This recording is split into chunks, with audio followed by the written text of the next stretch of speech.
Coming up this weekend, a couple of flyweights looking to finally crack that win inside the UFC's octagon. We have Germany's Mandy Bohm. Matt, you got to pronounce that O-umlaut. She's taking on Victoria Leonardo. And Matt, when I do look at this fight, I never talk about fights in this sense because you tend to get upset about it. It really doesn't have any bearing on anything. But when I do look at it over on Tapology, if you go through their fighter rankings at flyweight, both Sabina Mazow and Poliano Botelho are both ranked higher than Mandy Bohm and Victoria Leonardo, and they're both on 3-fight losing streaks. So I do look at this one, Matt, and I scratch my head a little bit. Obviously, for Mandy Bohm, previously unbeaten coming into the UFC. She was 7-0 with a no contest. I looked at some of her fights, and I went, geez, there's some glaring holes. There's some good things for sure, but there's some things that kind of give me pause. And she was a former TKO champ in La Belle Province du Québec. But when I do look at this one, she's taking on Victoria Leonardo, somebody who had a hard time kind of getting over the hump over with Invicta. And I go through all of the fighters that she's fought in the past. And obviously the names that she's fought are far more than the names that Mandy Bohm has fought. I mean, you look at it, a head kick knockout loss to Erin Blanchfield, the 2 losses to Miranda Maverick, pro and exhibition in the Phoenix Series Rising. But when I do look at it overall, I mean, I had so many notes pre-Bohm versus Lipski. And then I went back and watched that fight. And Matt, Mandy Bohm got run over by Ariane Lipski in that fight. Like, run over. Like, I wrote down my numbers. Dropped in the second round, dropped in the third round. And in the third round, when she got dropped, the announcers were like, yeah, she got knocked down in the first round too. Yeah, I remember that. She didn't get knocked down, but she got wobbled really hard in the first round. Got outstruck 87-36 in the significant strikes. Went 0-4 in her takedown attempts. All she did was throw pawing kicks and drop her hands to eat flush hooks to the chin with no defense at all. And I sound really harsh. Go back and watch that fight. It was so bad for Mandy Bohm to have a debut like that. You're up 1-0 in basketball references, so I got to get one back. This fight's more Drew League than G League. Let's be honest. Like, no, it's Big Three. Big Three's terrible. You know my feelings on the Big Three. I don't give a flying fuck about the Big Three. I'm sorry.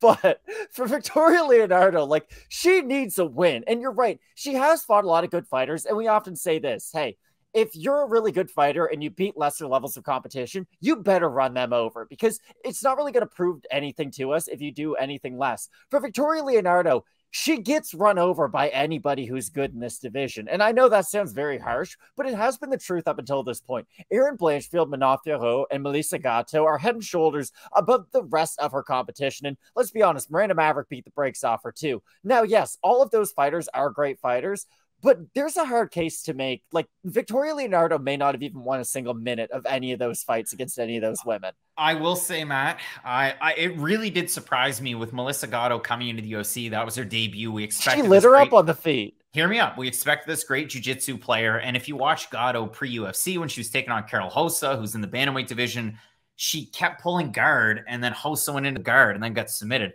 I was surprised that Leonardo had so much success with her wrestling in the first round of that fight to get into guard, to at least try and land something. Now, she wasn't able to do a whole lot with it. And yes, she did get lit up on the feet. Ultimately, she broke her arm, which Jared Cannonier can get kicked by a kick and break his arm, but he can keep fighting. But Victoria Leonardo gets her arm broken that you can't see, and a doctor grabs it and has x-ray fingers and goes, no, it's broken. I know it's broken. I've never seen something like that, but kudos to X-ray doctor that was in the cage that night. But when I do look at it for Leonardo, she's pumping out the 1-2. She tries to push forward. When she gets backed up, she brings her hands down a little bit. And you see that. I mean, ever since the head kick knockout to Erin Blanchfield, she will bring her right arm up and she thinks about it. And it's a conscious thing. I've seen all the fights since she brings that arm up.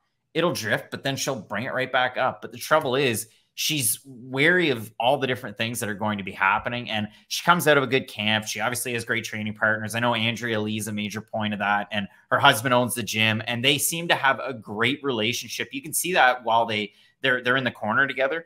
But again, like, I'm watching some of these fights, Matt. I mean, the Manon Fiorot fight was a mismatch. The fight against Melissa Gatto. The fight against Melissa Gatto wasn't all that great. But again, like, in her 2 UFC fights, 123-60 are the strikes against her. So it's sadly, it hasn't been all that great for her. I see that hand up by her side, and to quote Travis Scott, I get those goosebumps every time because you know that she does remember those head kick losses, and that's the crazy thing. One. Well, Manofia smacked her with a true. head kick too before she knocked her out. That's what I mean. Like, the hand might be up, but you can't block kicks with one hand. Like, you have to do it with two. Marc Munoz versus Lyoto Machida taught us that way back when. And shout out to the OG Marc Munoz. Gym Wars, Marc Munoz. Yeah, a guy who's not afraid to let high schoolers box it out the locker room. Allegedly. Hey, that's pretty cool. No, anyways, just a wild story. But that's the issue with this fight. Do you like the long-range attacks of Mandy Bohm, or do you like what could be the slightly more consistent game of Victoria Leonardo if she is able to get on the inside? Because I don't really expect much grappling in this fight. If there is any, it's probably Leonardo going for the offensive takedown. But if she does go for the offensive takedown and she's not able to get it, that might be a chance for Bohm to just land a couple strikes on the in-between to get up on the overall numbers, because neither one of these fighters have UFC finishing power. I think that's something we can both agree to. So this fight is more than likely is going to go to decision. So it really is going to matter, okay, who can get their numbers up as high as possible by the end of this fight. You're almost going to have to judge this fight like it's an amateur boxing match in the Olympics. I'm sitting here trying to digest this one. I mean, Matt, I got to be honest with the fans out there. I went back, you do the tape study, like I have written down for Mandy Bohm. Joe Martinez called her a kung fu artist, so she's like Roy Nelson, but not.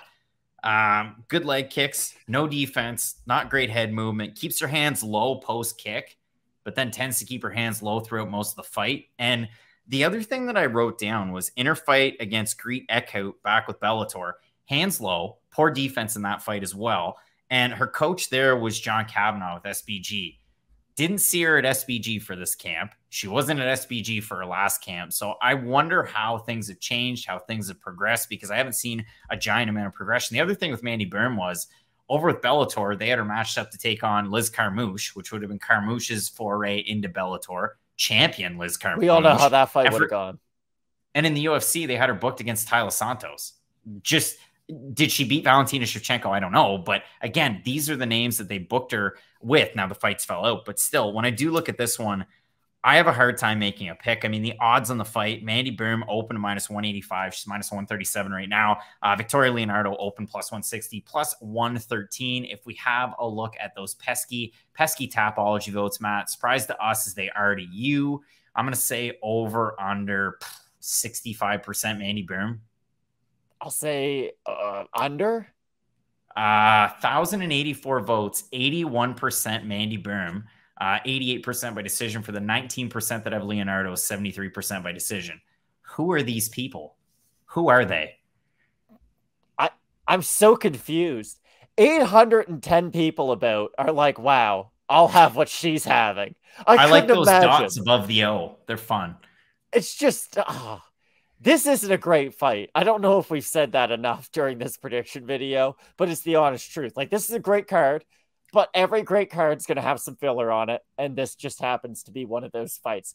I'm going to pick Mandy Bohm. And you know what? I can't believe I'm saying this. If that many other people are confident in her, then they must see something that I don't. Because I think this fight is as down the middle as possible, if we're being completely honest. Because neither one of these fighters does that much that really takes away from the other's game or adds to their own enough that, wow, I'm super blown away by any one aspect of their game. So I'm going to ever so slightly pick Monster Mandy, but there's no confidence in that pick whatsoever. I'm going to say something. I said something last week and a lot of people missed it. And then they came into the comment section. They were upset. But I said Matt Schnell has a better overall game. I like his power. I like his jiu-jitsu. And I'm going to pick the way that I don't normally pick. I'm going to pick Sumaderji. When I look at this fight, Victoria Leonardo has the offensive wrestling. She throws good 1-2. She'll throw a leg kick. Mandy Bohm throws out a little bit more. She's got a good guard game off of her back with her jiu-jitsu. See, those are things that I don't like. But I'm saying them in this fight because I do like that out of Bohm. The prodding kicks, again, Leonardo's somebody that tries to close distance a lot. If she's able to get through that and in boxing range, Mandy Bohm is no boxer. So for me, I do like Bohm in this one ever so slightly. But again, just popcorn. Like if you got a can of Pringles, maybe just grab your can of Pringles, walk the dog, do whatever you need to do. Like, yeah, take whatever money you were going to bet on this fight and just buy better snacks for the fight night, you know? Get a pizza from Papa John's instead. Enjoy the fights. Both of us going with Germany's Mandy Bohm to get the win. We have some big-time fights left on this card, including Pimblett and Leavitt, Hermanson and Curtis, and Blaydes versus Aspinall. You're going to want to keep locked in with Fight Night Picks. We always say, let's get into it.